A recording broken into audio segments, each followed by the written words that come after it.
Good morning, good evening, and good night.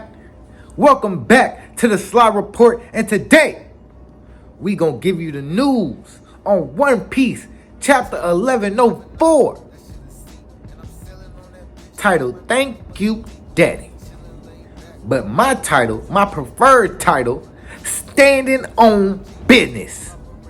So we gonna get into the news. We gonna break it down for you, and we gonna give you this Sly Report. Thank you for joining us today, and let's get it started. We start this chapter where the previous chapter left off, with Kuma and his fist of fatherly justice coated in hockey, headed straight for this Saturn's face. I was gonna say something else, but it's the first part of the video, so I can't let go like I want to let go. But you know what I mean. This man, this Saturn's face. We then get a brief scene of the flashbacks of Kuma's life. You know what I'm saying? We get some looks at the suffering this good man was put through. Crazy. So, we get these flashbacks. We see the part where Kuma's just a lad and he's in front of Saturn on his knees. We see Jenny. We see the people he cares about. We see the tears. We see the happiness. We see the thanks. And we end with his daughter, Bonnie, crying. And that's the last image and I believe Kuma sees before he just charges in with the fist. But before the fist connects, we have a brief chat between Saturn and Vegapunk. Saturn's like, hey, what's going on here, Vegapunk? This man shouldn't be here, because a few days after he left with the Revolutionary Army, I pressed the self-destruct switch. So, like, what's going on? There is no time for him to get an answer, because as he finishes this query to Vegapunk, Kuma comes in and delivers the punch that not only the world needed, but I needed. The catharsis that I got from this one punch. Oh, Lord have mercy.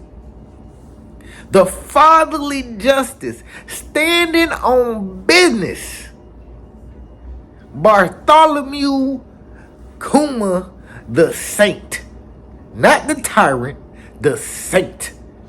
The fatherly justice this man delivered to the tormentor of not only his daughter, but himself and the love of his life. I'm telling you, and Oda put his pen to work on this one, because man, when I tell you the vitriol, the pure disdain you can feel from this punch is amazing.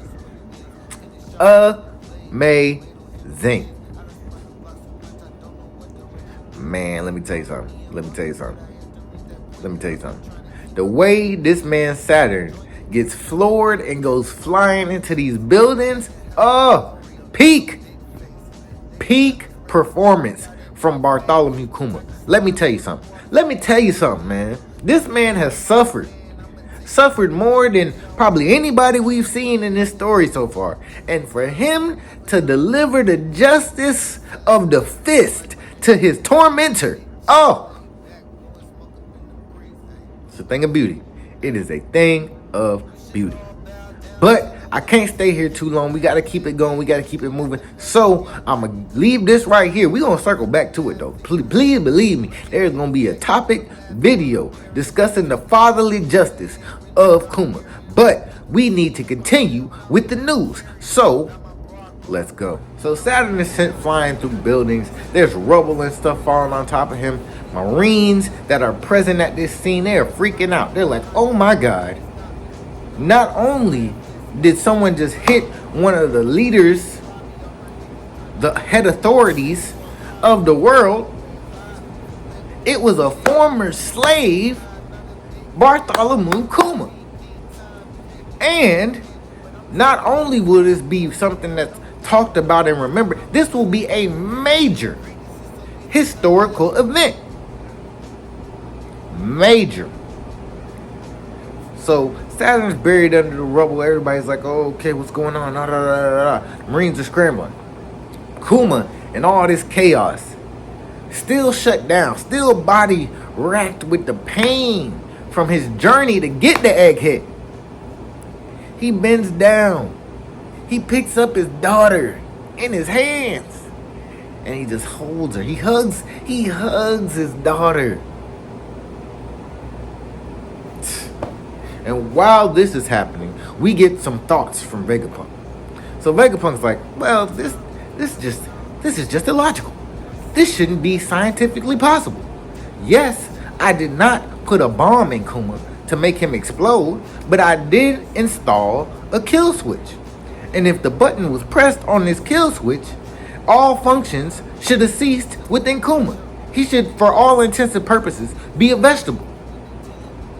There is no explanation for how he came from wherever he was at to Egghead, even if Bonnie was here. And then we get some mini lore. Vegapunk's like, I guess the extraordinarily strong body isn't the only trait of the Buccaneer. Because long ago it was said that the Buccaneer race could ... and it trails off. So we know there is an important factor here that is being played to when it comes to Kuma via his lineage. And we have a good idea that Vegapunk has a good idea of what that might be. Do we know? No. But we will find out with our continued coverage of the Egghead incident. But I find it important that Vegapunk has an inkling of what might have happened. So, we're going to move on. We briefly get 2 reaction shots to Kuma and the Bonnie situation. We get Kizaru's reaction, which is questionable. It's a little shaky there. Like, what side are you on, my boy? I get these are your friends, but are you going to side with your friends or are you going to do your job? And then we get Sentomaru, who is elated that Kuma is here. There's a smile on his face. In his thoughts, he's saying, Kuma, yeah. So, we get those brief interactions. And we're going to continue with what we got to continue with. So, let's move on. We then get another brief scene of 2 Marines. And one's asking, hey, where's Straw Hat Luffy? The other one's saying, honestly, we went to go put the cuffs on him. He disappeared. We don't know where he is. And I'm too afraid to tell anybody that we don't know where he is. You're the only person I'm telling. So, what I'm getting from this is Luffy is somewhere stuffing his face still. At least that's what I believe. I believe that he was taken off the battlefield in order to re-enter the battlefield at 100%. So, that's neither here nor there. That's the only mention we get of Luffy this chapter. Moving forward, let us continue. We then cut back to Bonnie talking to her father, thanking this man for all that he has done, for the sacrifices that he has made for this child. She tells him that she's seen his memories and she understands what he had to go through just for her. He thanks her. She thanks him for giving her the memories of her mother, because she had no idea what her mother was like or who her mother was. She thanks him for doing all that he could, for writing the letters, for the gifts. And she ends the soliloquy by saying, you are the coolest, kindest man on this earth to me. I don't care what nobody else call you. I don't care what they call you in the streets. I don't care what the government call you. You are the kindest, coolest daddy I've ever known. And you are the kindest, coolest man I've ever known. And that's what she says to her father before she gives him a hug. And this is just a beautiful moment. This is just a beautiful moment. This is a child that has been searching for her father for years. Finally being reunited. Finally having an understanding of the sacrifices the father made for the child. good stuff. This is good stuff. But we cannot stay here because there is more action to come in this chapter. And when I say people are standing on business, they standing on business. So let us continue. After we get this wholesome moment between father and daughter, it is interrupted by Saint Saturn blowing his way out of this rubble and immediately coming back to talk some more shit. He's missing an arm, he's missing a horn, and I believe he's missing one of his spider legs as well, but he does not seem to be phased. He comes out, he's talking about, Vegapunk, I need an explanation. Is this your doing? To which Vegapunk replies, well, technically, kinda. Like, I didn't turn the man into a bomb, but if you want to blame anything, you could just chalk it up to the power of love. And I like this interaction because even with all of his scientific knowledge and the fact that he didn't do exactly what he was told to do by making Kuma a bomb, this is his fault.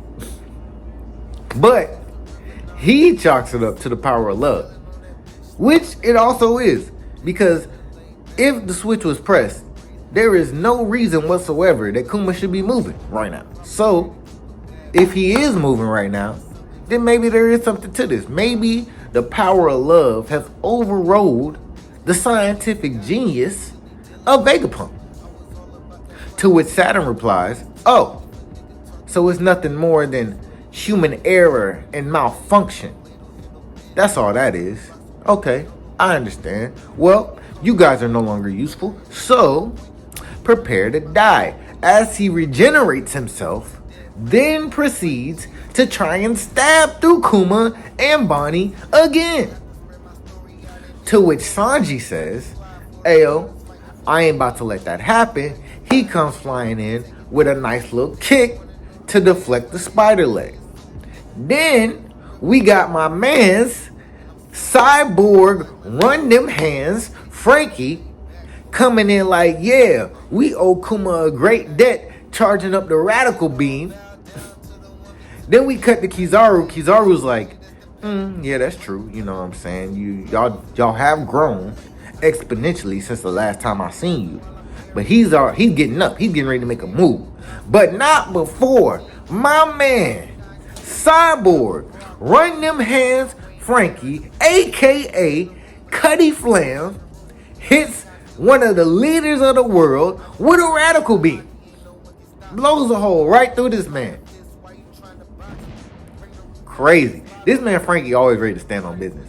And I like this man Frankie and Brook also. That's going to be another topic. We're going to discuss that on another day. But right now, I just need y'all to understand, Frankie and Brook always ready to stand on business. It don't matter who it is. Admirals, Yonkos, Gorosei, it don't matter. Frankie said, run them hands, catch this radical beam. We here now. So, I love that.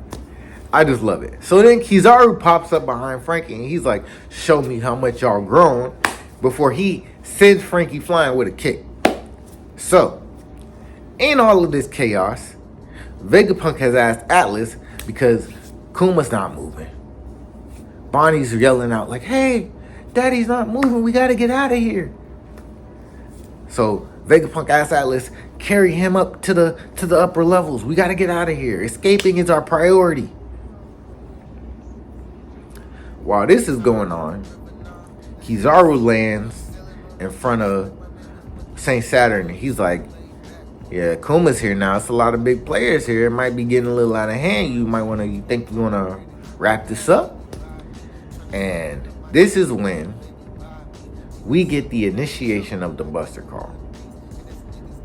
And I don't really know what their plan is here with this Buster Call situation.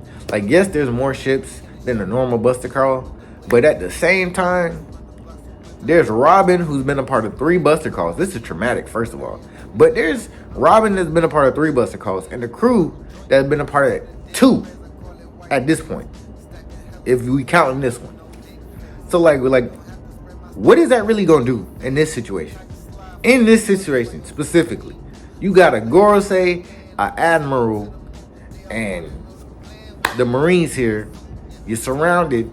I would just keep it the way it is and let Kizaru and fucking Saturn, if he want to do what he doing, handle his stuff. But, you know, Marines, world government, buster call. So this is the situation. And right before we get the initiation of this buster call, we get one more panel with Saint Saturn where he says some incredible words because they're true. And honestly, he could have went further with it, but right now he's focusing on who's in front of him. So Saint Saturn says there's one who was researching the taboo subjects of the world. There's one that's an ex-slave that's a part of a bloodline, the lone survivor of a bloodline that should be extinct, and one who has awakened the powers of an ancient god. This island, this place right here, has become too problematic. Take it all out. And this, my friends, is where we end this week's chapter. Not a very long chapter, but a lot of things to focus on. We still don't know who gave Luffy the food. From Kizaru's attitude and from what he's doing. And, oh yes, I forgot to mention, there was a conversation, briefly, between Kizaru and Vegapunk where Kizaru says, all right, well, let's wrap this up. Vegapunk is like, actually, Kizaru, you're a rather sad fellow, huh? You can't stand to do what you're doing anymore. Your heart can't take it, can it? And we see Kizaru wiping a tear from his eye, and he's like, huh, I should have brought darker shades. I'm going to embarrass myself at this point. So we do know Kizaru is feeling something. And that's another thing we focus on this chapter. We know Kizaru is feeling something. Whether it's regret, sadness, a feeling of not wanting to do this, but this is my job. He's feeling something in this situation because these people, he spent time with these people. These people are his friends. You know what I'm saying? So there's that. We don't know where Luffy is. We still don't know where Luffy got the food from. We have Zoro still off fighting Lucci, but I'm not too much worried about that. That's neither here nor there. We got a Gorosei member on the island who can apparently regenerate from really bad injuries. He's talking this game like, yeah, you know, I can dodge, I can do all of this, but he's getting hit. He's taking the hits. And boy, am I glad that he take this hit.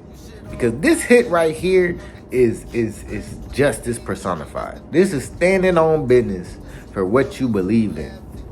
This wasn't the hands of liberation. This wasn't freedom for all. This was justice for one. Vengeance, thy name is Kuma, and the fist of justice, fatherly, hockeyed up justice, landed where it needed to land. I'd like you to thank you for joining us today on the Sly Report. I know today we didn't have a very long discussion, but we did hit the important parts. We hit the very important things that are coming out of this chapter with very important developments. Thank you once again for joining us. I have been your host, Gold D. Rangs, first mate of the Gold Fan Crew, and this has been the news. Please don't forget to like, comment, share, and subscribe, and we will see you next time.